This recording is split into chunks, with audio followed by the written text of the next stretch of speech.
अस्सलाम वालेकुम। Welcome students of class 9 physics. आज हमारा एक इंतहाई इम्पोर्टेंट टॉपिक है importance of large specific heat capacity of water के वाटर की जो नेचर में सबसे बड़ी स्पेसिफिक हीट कैपेसिटी है 4200 जॉल्स, उसकी क्या इम्पोर्टेंस है। वैसे तो ये दूसरे चैप्टर्स के अंदर भी यूज़ हुआ है इसकी ये कैपेसिटी, और ये इससे लास्ट वाले चैप्टर नंबर 7 में भी ये बात यूज़ हुई है, 6 में भी यूज़ हुई है कि ये हमारे पास इसकी ये इम्पोर्टेंस की वजह क्या है और इस बड़ी इसकी स्पेसिफिक हीट कैपेसिटी वैल्यू होने से हमें अपनी इन्वायरमेंट में क्या एडवांटेजेस मिलते हैं। लेकिन यहाँ पर हम कुछ बातें करेंगे, उसके बाद मैं कुछ एक्स्ट्रा बातें भी आपको बताता हूँ कि specific heat of A water 4200 joules पर केल्विन पर केजी। अब हमारे पास इतनी बड़ी ये वैल्यू आपको नज़र आ रही है तो इसका कोई ना कोई कुदरत ने मकसद बनाया होगा। अब उसके एज़ कम्पेयर टू दिस ये देखें, हमारे पास जो ड्राई सॉइल है, जो हमारी मिट्टी है ज़मीन के ऊपर, उसका ओनली 10 जॉल पर केजी पर केल्विन है। ठीक है, इन दोनों के दरमियान ये जो डिफरेंस है, अब गौर से देखें, इसका मकसद भी होगा। कुदरत ने हर चीज़ कोई ना कोई मकसद रख के बनाई होती है, तो इन दोनों का ये 5 टाइम डिफरेंस क्यों है। ठीक है, अब अगर हम इसको गौर से देखें तो हमारी अर्थ के ऊपर 3 टाइम वाटर और 1 टाइम सॉइल या मतलब ऊपर लैंड या मिट्टी है। ठीक है, जो हमें ऊपर की सरफेस पे नज़र आ रही है। तो इसकी ये लार्ज स्पेसिफिक हीट कैपेसिटी होने की वजह से सनलाइट तो पूरी अर्थ पर सेम एक जैसी हीट पड़ती है, तो जहाँ पर वाटर की अमाउंट ज़्यादा है तो वहाँ पर क्या होता है, वाटर के ऊपर जितनी सनलाइट आती है, वाटर पर डिग्री टेम्परेचर अपना इंक्रीज़ करने के लिए उतनी ज़्यादा अमाउंट ऑफ एनर्जी को अब्जॉर्ब कर लेता है।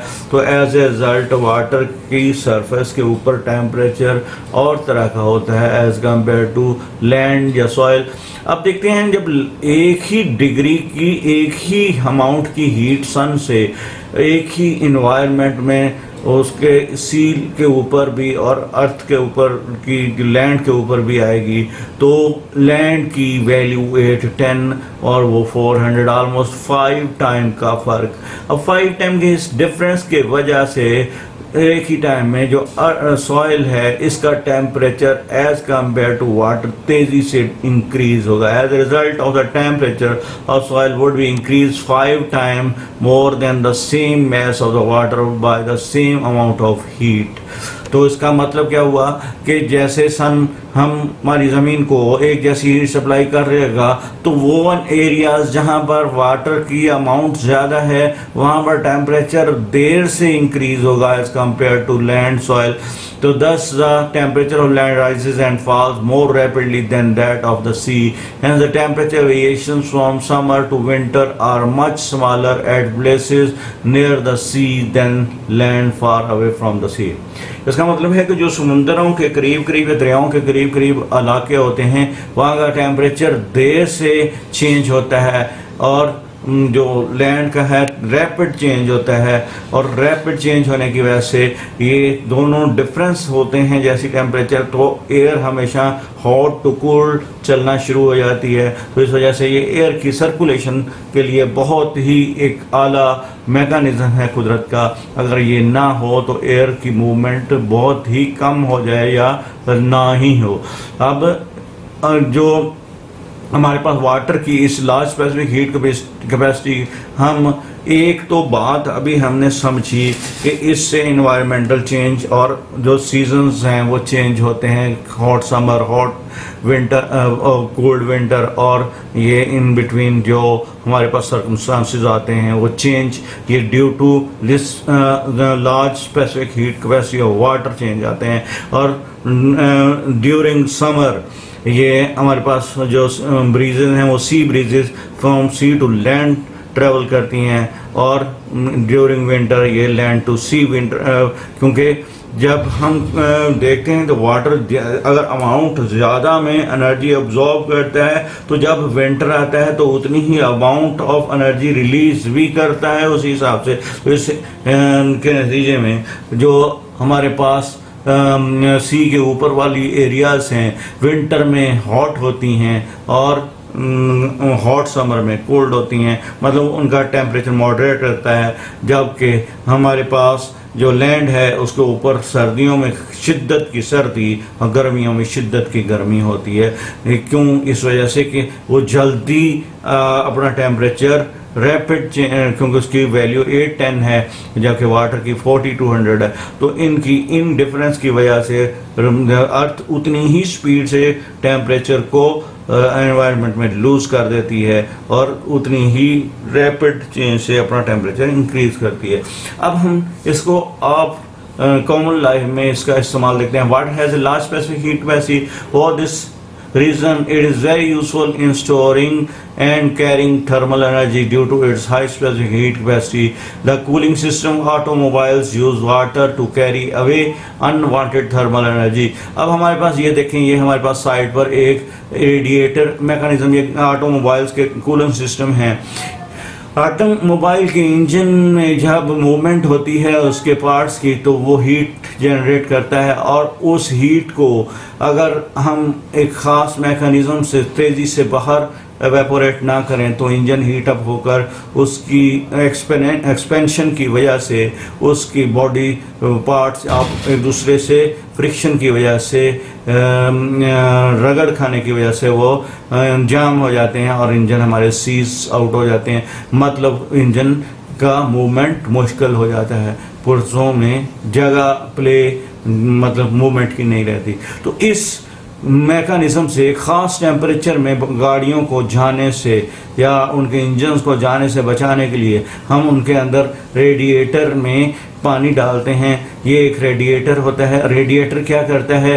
रेडिएशंस के अब हमारे पास इसके अंदर हम वाटर को डालते हैं। वाटर प्रेशर पंप के ज़रिए पूरे इंजन से घूमता हुआ उसमें से तमाम हीट को अब्जॉर्ब कर लेता है, और क्योंकि ज़्यादा अमाउंट में ये हीट अब्जॉर्ब करने की प्रॉपर्टी रखता है, इसलिए वो पर यूनिट मास कम जाकर भी ज़्यादा हीट अब्जॉर्ब करते हुए बाहर आ जाता है। और उसको जब हम बाहर, फिर एक हमारे पास एक मैश जाली होती है, उस जाली के ऊपर एक फ़ैन लगा होता है। उस फ़ैन को जब हम तेज़ी से घुमाते हैं तो हवा का प्रेशर इसके ऊपर पड़ता है और ये प्रेशर इसकी हीट को लेकर बाहर एनवायरनमेंट में बिखेर देता है।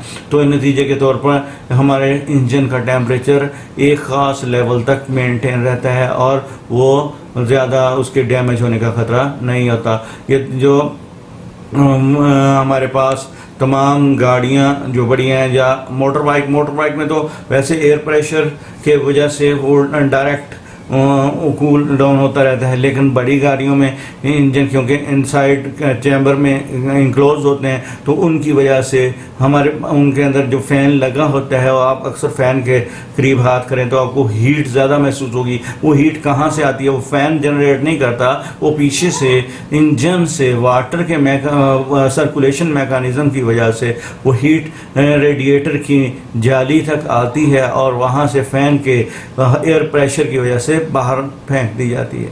ठीक है। अब in automobile large amount of heat is produced by engine due to which its temperature goes on increasing. The engine would cease unless it is not cool down.